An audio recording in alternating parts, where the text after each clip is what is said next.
You know, it's gotten a lot of talk in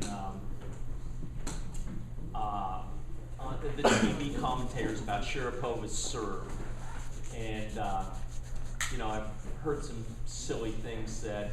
And I got to know Sven Grunfeld pretty well over the last few years before he started working with Maria. So I'm listening to this stuff on TV and I'm like, well, I wonder what really is going on with her serve. So I went and got some high-speed footage and looked at it. And I'm going to share that with you. And this is the same thing that I passed on to Sven. And the very interesting thing was to listen to a guy who spent a lot of time dealing with top players, and particularly women, and particularly the psychological dimensions that go with working with players. And his take on this was that he believed it was 100% right, and that it would be very difficult to make an immediate transition for Sharapova because of her concerns about her shoulder and just her lack of general confidence. But now, maybe that's changed now that she's won the French Open. So anyway, who wants to, anybody brave enough to hazard a theory about why Maria's hitting all those double faults? Is it mental? Is it technical? Is it physical? Yeah? I'm just gonna, I think her toss is extremely high and lacks consistency. One theory, a good one. Anybody else? Right over, drops it. The elbow drop, that's what Darren Cahill said. Anything else? Poor balance. Poor balance, okay, the way she lands. And I think all you guys have hit on something that is there in her serve. I think you can find top servers with all those problems that don't have her double faults. Maybe it's mental, maybe it's just psychological, but I don't think so. I think we're going to look at some technical issues that might surprise you. Do you think we could find top servers that have all of those problems that are still top servers? Combined? Well, yeah, sure. Well, I mean, like in one player. I mean, I'm sure, you know. Well, okay, let me think about that. I've said something there. I'm going to have to think about whether I can find one with all three. I could definitely find one in a top server with each one. Okay, so let's just look. This is a first serve.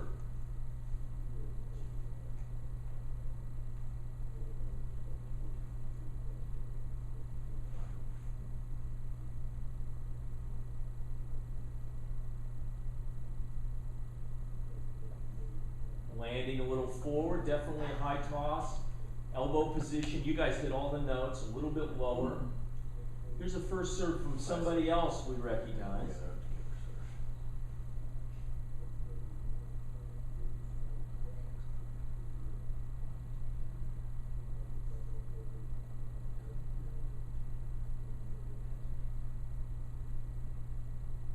A lot of things different.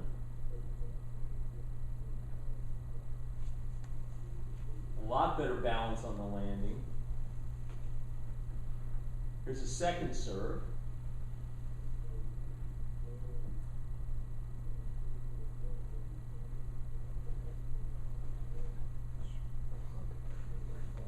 It's coming down.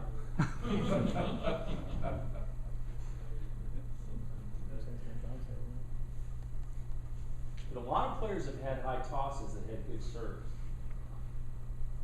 Here's a second serve here.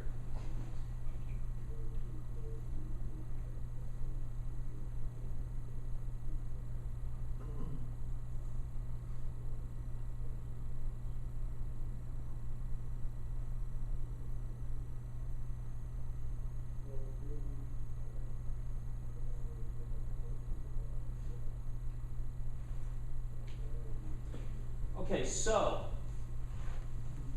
what is the single biggest technical difference there in the upward swing? Did anybody spot it? Take a look again.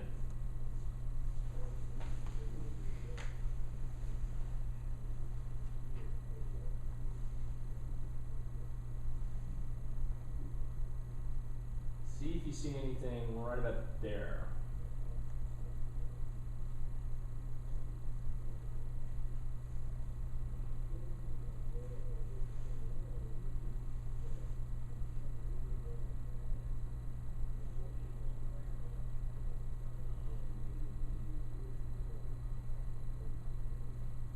And compared to right up there, what's the difference? You could say wrist snap, but I think it's really a result of better shoulder rotation by Federer. You say pronation of racket, wrist pronation. Now we're zeroing in on it. So let's just look right here. This is one of my all-time favorite clips.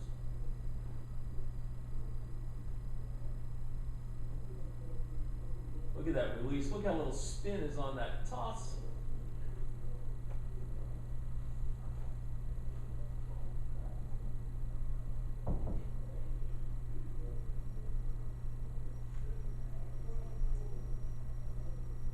Aha. Aha.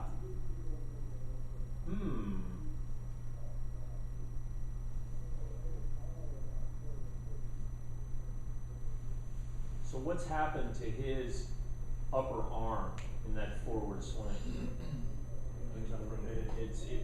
Exactly.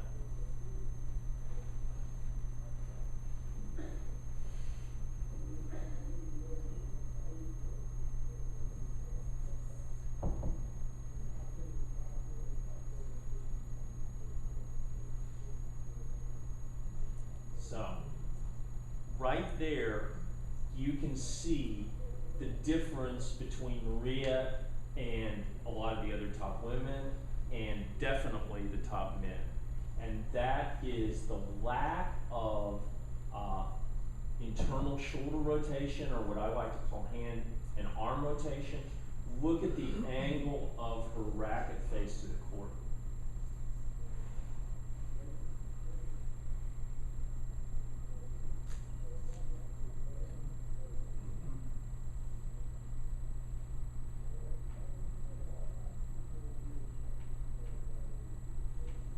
Okay, so now, here's the interesting thing.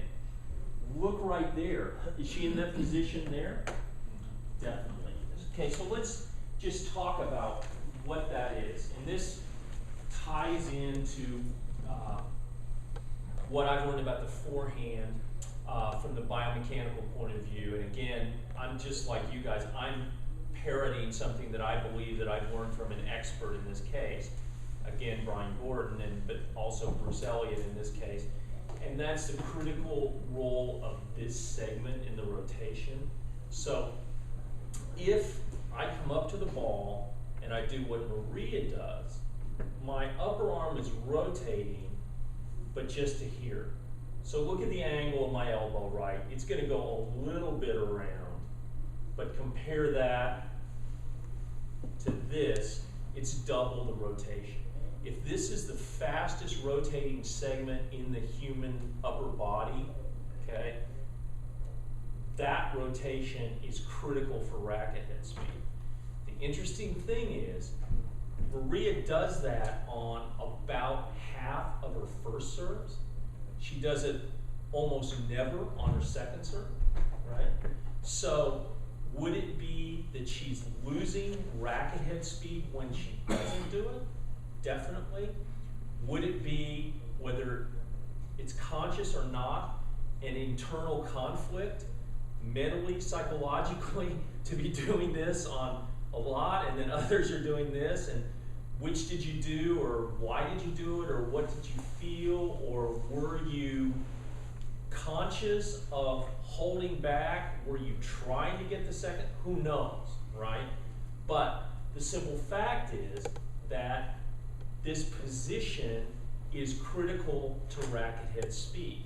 Does she have more severe grip, though? I mean, not really. I mean, you could see players with very severe grips do exactly the same thing. Now, you try it yourself. Unless you have a flexible shoulder, I've got an extreme Eastern backhand grip. I can't get there. That's what I think. That's what I was talking about. I don't think so. Her grip isn't that extreme. But, and she gets there plenty. So she can do it, whatever her grip. it's something. Now, is it that she was taught or believes that she should break the wrist forward, right? Okay, we're going to look at that too. What exactly does happen with the wrist in the course of the swing? So this is what I suggested to swim, and I'll be interested to see whether anything comes of it or not. That he show her this one, right, and then use that as a model image that she can then try to visualize and pass through as a way of changing that. So, is it that her elbow is low? You know, it drops a little bit, but if you look at her racket drop position, right there, her elbow's not low. So at the critical moment when she's starting up to the ball, her elbow is okay. Is there maybe a little down up in her backswing? Okay. Okay, and then you hear someone like Chris Evert go, she has to go up to the ball. I just tell kids to go up to the ball. Well, you know, she's going 6 inches in the air, so I don't really think that's it.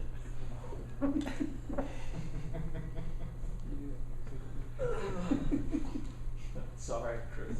But, you know, I mean, and this is, you know, and I'm not saying that Darren Cahill doesn't know what he's talking about either.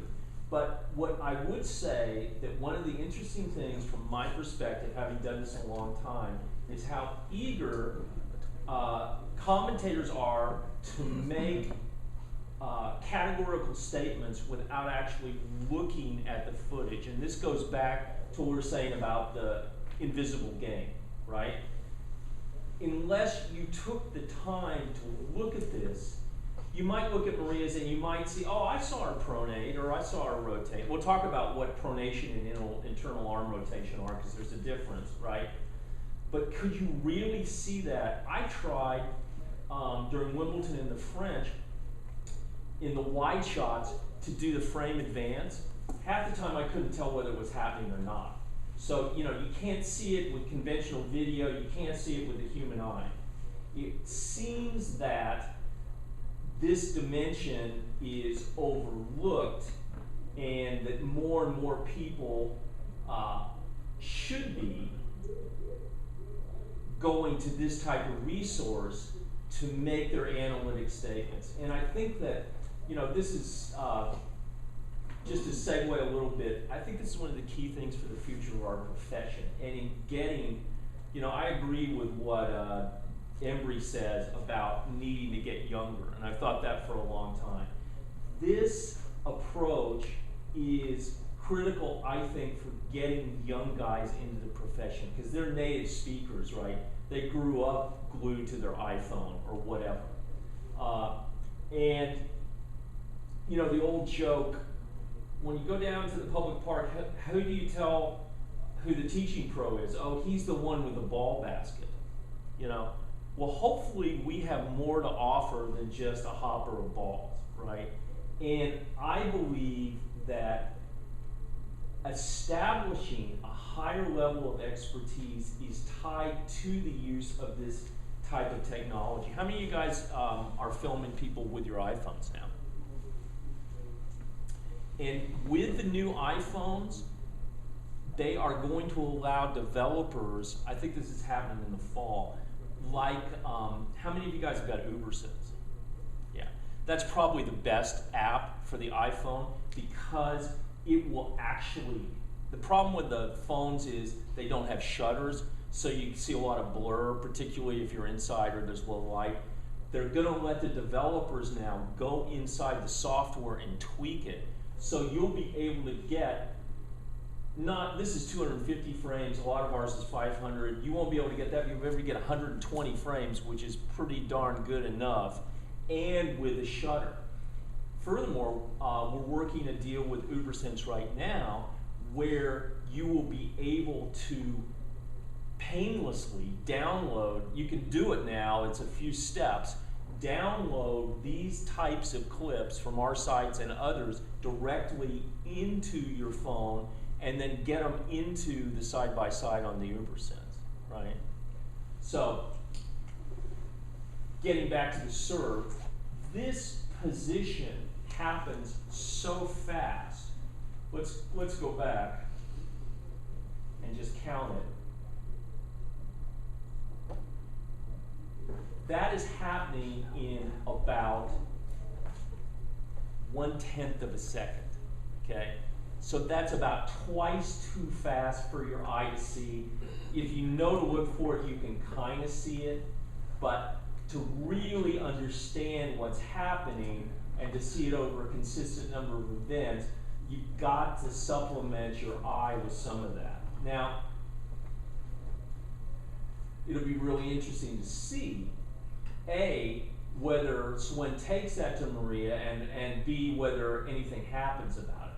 But let's talk about, since we've got this great piece of video here, some of the confusions about wrist snap, pronation, internal arm rotation, and all that in the course of the upward swing. So I would say that of all the motions in tennis, it's about 1/10 of a second between here and the contact, and in that 1/10 of a second, the racket is going roughly from 30 miles an hour to 90, okay? And then in the 1/10 of a second from the contact out to the fully rotated position, that's another 1/10 of a second, is going basically from 90 to 30. So those 2/10 of a second are, to me, the most critical thing in understanding what's happening with the serve. So typically now, and I don't have any problem with this term, this is commonly referred to as what? Pronation, right? Is that biomechanically correct? No, right? So what's pronation? This rotation I'm doing right here, the independent rotation from the elbow, that's pronation, right? Okay. What is this? That's internal arm rotation. Now, I don't really love biomechanical terms. I think people like to use them to, show that they know more than we do and that they're the experts. And, if I can confuse you, you may think I'm smarter than you are, right? But I like to call it hand and arm rotation. What the studies show is that this rotation is not pronation, okay? There is no pronation in that rotation. So it's not this and then some extra rotation, because you can't pronate any further. To pronate, you've got to come back to here and go to there. You're already fully, quote, pronated in that position. You can't go any further. Okay, so that's one thing to understand. But let's look at it, from this position up, okay? So you've got shoulder abduction, you've got wrist extension, you've got internal arm rotation, you've got ulnar deviation. Those are the biomechanical terms, right? So what's really happening here? Oh, I forgot about elbow extension. So what's happening here is you've got elbow extension combined with internal arm rotation, or rotation of this joint, okay? Look at the angle of the wrist there, okay? Is the wrist laid back? Yes. Is the wrist moving in that 1/10 of a second between here and here? Yes, okay? Is that wrist snap? That's for you guys to determine, okay? The technical term for this move would be wrist extension. Now, wrist snap is commonly believed to be wrist flexion, which would be the snap past the neutral.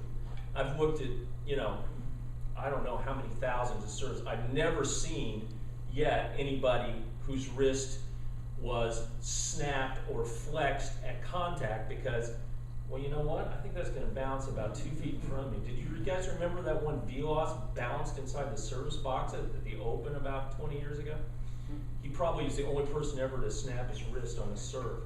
So it's not necessarily wrong to use a term like wrist snap, but particularly because you can feel your wrist moving.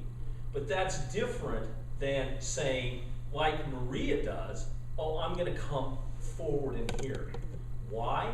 Because as soon as you start to flex the wrist forward, you can't even do it at the contact, but if you're doing it afterwards, you'll cut off this rotation, okay? And we know that this rotation is the #1 source of racket head speed. So you got a very complex motion here that's occurring in 1/10 of a second. Can't even see it at 250 frames a second. Let's go back and look at it frame by frame here.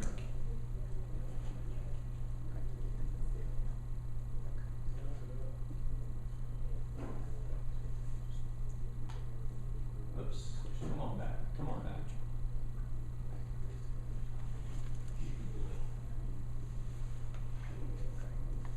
See if you can defy high-speed video. There we go, come on. Okay, now, there we go. Get a little bit better idea there. Now let's go back.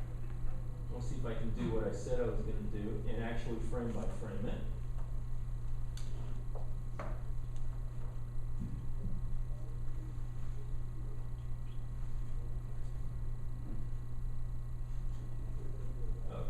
So, watch what happens to the shoulder here. Okay, I still got this right. One momento. Okay, here we go. The shoulder is externally rotating to get the racket and the arm here.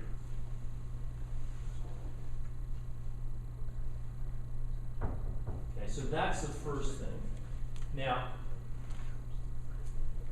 you guys know what I mean by external rotation, right? That is, if I'm here, watch my elbow rotate backwards.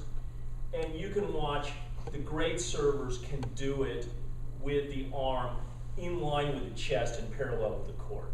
Most people, to get there, like me, you're going to have to be more forward and more up. I can do that if that hurts.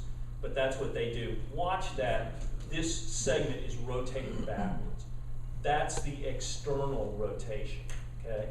And now look, when I get to that draw position, how my wrist is slightly laid back, and obviously the elbow is also bent.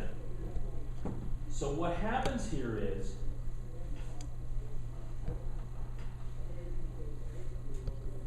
watch the upper arm starts to go up from the shoulder. It's raised slightly. That's the shoulder abduction.